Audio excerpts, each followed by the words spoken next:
ರಾವಣ ಮತ್ತು ಲಕ್ಷ್ಮಣರ ನಡುವಿನ ಈ ಸಂಭಾಷಣೆ ಇಂದಿನ ಪೀಳಿಗೆಗೆ ಎಷ್ಟು ಪ್ರಸ್ತುತವಾಗಿದೆ ಗೊತ್ತಾ?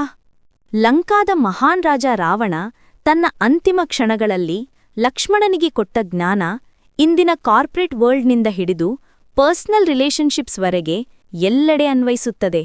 ಯುದ್ಧಭೂಮಿಯಲ್ಲಿ ಮಲಗಿದ್ದ ರಾವಣನ ಬಳಿಗೆ ಲಕ್ಷ್ಮಣ ಬಂದಾಗ ಅವನು ಕೇಳಿದ್ದು ಕೇವಲ ಜ್ಞಾನವಲ್ಲ, ಅದು ಜೀವನದ ಸತ್ಯಗಳು. ಲಕ್ಷ್ಮಣ ಅತ್ಯಂತ ವಿನಮ್ರತೆಯಿಂದ ರಾವಣನನ್ನು ಸಮೀಪಿಸಿದ. ಮಹಾರಾಜ, ನೀವು ಮಹಾನ್ ವಿದ್ವಾಂಸ. ನಿಮ್ಮಿಂದ ರಾಜನೀತಿ, ಧರ್ಮ, ಜೀವನದ ಬಗ್ಗೆ ಕಲಿಯಲು ಬಂದಿದ್ದೇನೆ. ರಾವಣ ಮೊದಲು ಮೌನವಾಗಿದ್ದ. ಆಮೇಲೆ ಹೇಳಿದ, ಲಕ್ಷ್ಮಣ, ನೀನು ಯೋಗ್ಯ ಶಿಷ್ಯ. ಆದ್ರೆ ನನ್ನ ಮೊದಲ ಪಾಠ ಇದು: ಅಹಂಕಾರ ಎಂಬುದು ಎಷ್ಟು ಶಕ್ತಿಶಾಲಿ ವ್ಯಕ್ತಿಯನ್ನಾದರೂ ನಾಶ ಮಾಡುತ್ತದೆ. ಇಂದಿನ ಯುಗದಲ್ಲಿ ನೋಡಿ, ಎಷ್ಟು ಸಕ್ಸಸ್ಫುಲ್ ಆಂಟ್ರಪ್ರೆನ್ಯೂರ್ಸ್, ಪೊಲಿಟಿಷಿಯನ್ಸ್, ಸೆಲೆಬ್ರಿಟೀಸ್ ತಮ್ಮ ಈಗೋನಿಂದಾಗಿ ಕುಸಿದು ಹೋಗಿದ್ದಾರೆ. ರಾವಣ ಮುಂದುವರಿಸಿದ, ಅಹಂಕಾರ ಸತ್ತೆ, ಸಂಪತ್ತು, ಶಕ್ತಿ, ಸೌಂದರ್ಯ, ಭಕ್ತಿ ಅಥವಾ ಧರ್ಮದಿಂದ ಬಂದಿರಲಿ, ಅದು ವಿಶ್ವವಿಜೇತನನ್ನು ನಾಶ ಮಾಡುತ್ತದೆ. ಆದರೆ ಜ್ಞಾನ ಮತ್ತು ಧರ್ಮದಿಂದ ಬರುವ ಅಹಂಕಾರಕ್ಕೆ ಯಾವ ಔಷಧವೂ ಇಲ್ಲ. ಇದು ಎಷ್ಟು ನಿಜ! ಇಂದು ಎಷ್ಟು ಜನ ತಮ್ಮ ಎಜುಕೇಷನ್, ನಾಲೆಡ್ಜ್, ಸ್ಪಿರಿಚುವಲ್ ಪ್ರಾಕ್ಟೀಸಸ್ ಬಗ್ಗೆ ಅಹಂಕಾರ ಪಡುತ್ತಾರೆ. ಆಮೇಲೆ ರಾವಣ ಒಂದು ಮಹತ್ವದ ವ್ಯತ್ಯಾಸ ತೋರಿಸಿದ. ವಿದ್ವಾನ್ ಮತ್ತು ವಿದ್ಯಾವಾನ್ ನಡುವೆ ವ್ಯತ್ಯಾಸವಿದೆ. ನಾನು ವಿದ್ವಾನ್, ಹೈಲಿ ಎಜುಕೇಟೆಡ್. ನಿಮ್ಮ ಅಣ್ಣ ರಾಮ ವಿದ್ಯಾವಾನ್, ವೆಲ್ ಎಜುಕೇಟೆಡ್, ವೈಸ್. ವಿದ್ವಾನ್ ತನ್ನ ಜ್ಞಾನದ ಕಾರಣ ಸ್ನೇಹಿತರನ್ನು ಶತ್ರುಗಳನ್ನಾಗಿ ಮಾಡಿಕೊಳ್ಳುತ್ತಾನೆ. ಆದರೆ ವಿದ್ಯಾವಾನ್ ತನ್ನ ವಿನಮ್ರತೆಯಿಂದ ಶತ್ರುಗಳನ್ನು ಸ್ನೇಹಿತರನ್ನಾಗಿ ಮಾಡಿಕೊಳ್ಳುತ್ತಾನೆ. ಇಂದಿನ ವರ್ಕ್ ಪ್ಲೇಸ್ನಲ್ಲಿ ಇದು ಎಷ್ಟು ಸತ್ಯ! ನಾಲೆಜ್ ಇರುವವರು ಕೆಲವೊಮ್ಮೆ ಆರೋಗ್ಯಂಟ್ ಆಗುತ್ತಾರೆ, ಆದರೆ ವೈಸ್ ಆದವರು ಹಂಬಲ್ ಆಗಿರುತ್ತಾರೆ. ಆಮೇಲೆ ರಾವಣ ಒಂದು ಶಾಕಿಂಗ್ ಟ್ರೂತ್ ಹೇಳಿದ: ಶತ್ರುಗಳನ್ನು ತಿರಸ್ಕರಿಸಬಾರದು, ನಮಸ್ಕರಿಸಬೇಕು. ಲಕ್ಷ್ಮಣ ಆಶ್ಚರ್ಯದಿಂದ ಕೇಳಿದ, ಹೇಗೆ?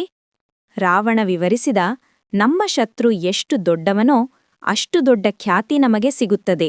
ಈ ಜಗತ್ತು ರಾಮನೊಂದಿಗೆ ಸೇರಿಕೊಂಡು ಪಡೆಯಲಾಗದ್ದನ್ನು ರಾವಣ ರಾಮನೊಂದಿಗೆ ಹೋರಾಡಿ ಪಡೆದುಕೊಂಡಿದೆ. ಇದು ಪ್ರೊಫೌಂಡ್ ಇನ್ಸೈಟ್. ನಮ್ಮ ಕಾಂಪಿಟೇಟರ್ಸ್, ಕ್ರಿಟಿಕ್ಸ್ ನಮ್ಮನ್ನು ಬೆಟರ್ ಮಾಡುತ್ತಾರೆ. ಅವರು ನಮ್ಮಲ್ಲಿರುವ ಡಾರ್ಮೆಂಟ್ ಎನರ್ಜಿಯನ್ನು ಅವೇಕನ್ ಮಾಡುತ್ತಾರೆ. ಇಲ್ಲಿ ಒಂದು ಮುಖ್ಯ ಸಂದೇಶವಿದೆ: ಶತ್ರುಗಳು ನಮ್ಮನ್ನು ವಿಜಿಲೆಂಟ್ ಮಾಡುತ್ತಾರೆ, ಮೋಟಿವೇಟ್ ಮಾಡುತ್ತಾರೆ, ರಿಫೈನ್ ಮಾಡುತ್ತಾರೆ. ಇಂದಿನ ಕಾಂಪಿಟೇಟಿವ್ ವರ್ಲ್ಡ್ನಲ್ಲಿ ಇದು ಎಷ್ಟು ಅನ್ವಯಿಸುತ್ತದೆ? ರಾವಣ ಮುಂದೆ ಹೇಳಿದ, ಮಹತ್ವಪೂರ್ಣ ವ್ಯಕ್ತಿಯಾಗುವುದಕ್ಕಿಂತ ಉಪಯೋಗಿ ವ್ಯಕ್ತಿಯಾಗುವುದು ಉತ್ತಮ. ಯಾಕೆಂದರೆ ಉಪಯೋಗಿ ವ್ಯಕ್ತಿ ಜೀವನ ಪರ್ಯಂತ ಮಹತ್ವಪೂರ್ಣನಾಡಿ ಉಳಿಯುತ್ತಾನೆ. ಇಂದಿನ ಯುಗದಲ್ಲಿ ಪೊಸಿಷನ್ ಬದಲಾಗುತ್ತಲೇ ಇರುತ್ತದೆ, ಆದರೆ ಯೂಸ್ಫುಲ್ನೆಸ್ ಶಾಶ್ವತ. ಆಮೇಲೆ ರಾವಣ ಪೂಜೆ ಮತ್ತು ಭಕ್ತಿಯ ಬಗ್ಗೆ ಆಳವಾದ ಸತ್ಯ ಹೇಳಿದ.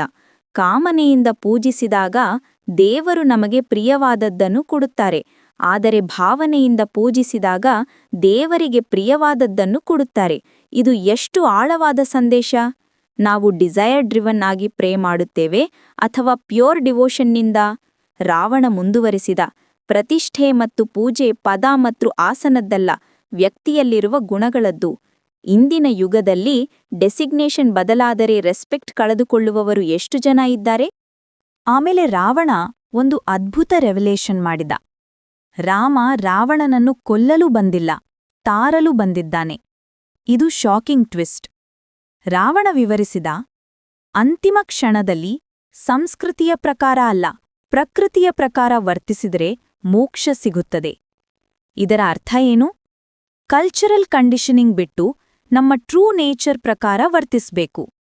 ಇಂದಿನ ಯುಗದಲ್ಲಿ ನಾವು ಎಷ್ಟು social expectations, family pressure, pear pressure ಅನುಸರಿಸುತ್ತೇವೆ, ಆದರೆ ನಮ್ಮ ಆಥೆಂಟಿಕ್ ಸೆಲ್ಫ್ ಅನ್ನು ಇಗ್ನೋರ್ ಮಾಡ್ತೇವೆ. ರಾವಣ ಮತ್ತೊಂದು ಮುಖ್ಯ ಸಂದೇಶ ಕೊಟ್ಟ: ಯಾವುದೇ ವ್ಯವಸ್ಥೆಯ ಮುಖ್ಯಸ್ಥ ವ್ಯವಸ್ಥೆಗಿಂತ ದೊಡ್ಡವನಾಗಬಾರದು. ಇಂದಿನ ಕಾರ್ಪೊರೇಟ್ ಕಲ್ಚರ್ನಲ್ಲಿ, ಪಾಲಿಟಿಕ್ಸ್ನಲ್ಲಿ ಇದು ಎಷ್ಟು ಪ್ರಸ್ತುತ?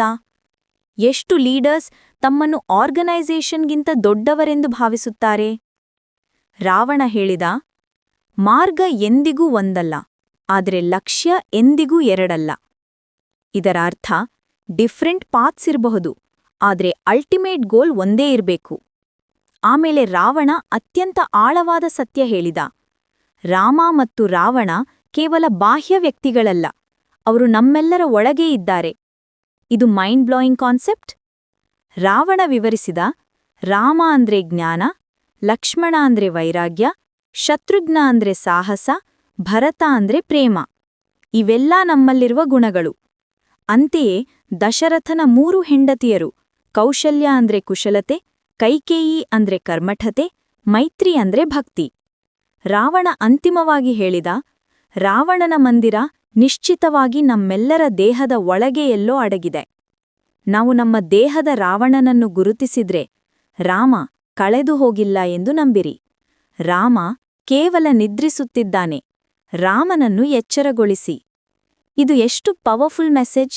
ನಮ್ಮಲ್ಲಿರುವ ನೆಗೆಟಿವ್ ಟೆಂಡೆನ್ಸೀಸ್ ಅನ್ನು ಗುರುತಿಸಿ ಪಾಸಿಟಿವ್ ಕ್ವಾಲಿಟೀಸ್ ಅನ್ನು ಅವೇಕನ್ ಮಾಡಬೇಕು. ಇಂದಿನ ಜನರೇಷನ್ಗೆ ಈ ಸಂದೇಶ ಎಷ್ಟು ಪ್ರಸ್ತುತ? ಸೋಷಿಯಲ್ ಮೀಡಿಯಾನಲ್ಲಿ ಈಗೋ, ಕಂಪ್ಯಾರಿಸನ್, ಜೆಲಸಿ ಎಷ್ಟು ಇದೆ? ವರ್ಕ್ ಪ್ಲೇಸ್ನಲ್ಲಿ ಪಾಲಿಟಿಕ್ಸ್, ಕಾಂಪಿಟಿಷನ್ ಎಷ್ಟು ಇದೆ? ಆದರೆ ರಾವಣನ ಈ ಜ್ಞಾನ ನಮಗೆ ದಾರಿ ತೋರಿಸುತ್ತದೆ. Humility, usefulness, pure devotion, authentic living ಇವೆಲ್ಲ ಟೈಮ್ಲೆಸ್ ವ್ಯಾಲ್ಯೂಸ್.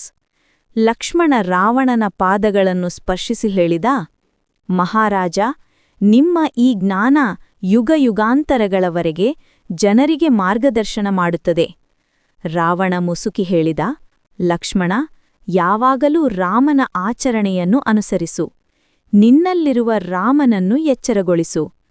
ಯಾವಾಗ ನಕಾರಾತ್ಮಕ ಪ್ರವೃತ್ತಿಗಳು ಸಕಾರಾತ್ಮಕ ಗುಣಗಳಲ್ಲಿ ವಿಲೀನವಾಗುತ್ತವೆಯೋ ಅಂದು ಪರಮಶಾಂತಿ ಮತ್ತು ಮೋಕ್ಷ ಸಿಗುತ್ತದೆ. ಈ ಮಾತುಗಳೊಂದಿಗೆ ಮಹಾನ್ ವಿದ್ವಾನ್ ರಾವಣ ತನ್ನ ಅಂತಿಮ ಉಸಿರನ್ನು ಬಿಟ್ಟ. ಆದರೆ ಅವನ ಜ್ಞಾನ ಶಾಶ್ವತವಾಗಿ ಉಳಿಯಿತು. ಇಂದಿನ ಯುಗದಲ್ಲಿ ನಾವೆಲ್ಲರೂ ಈ ಸಂದೇಶವನ್ನು ಅನ್ವಯಿಸಬಹುದು.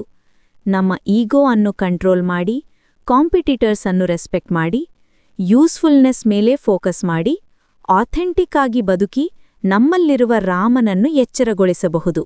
ರಾವಣ ಮತ್ತು ಲಕ್ಷ್ಮಣರ ಈ ಸಂಭಾಷಣೆ ಕೇವಲ ಪುರಾಣದ ಕಥೆಯಲ್ಲ, ಅದು ಜೀವನದ ಮಾರ್ಗದರ್ಶಿ.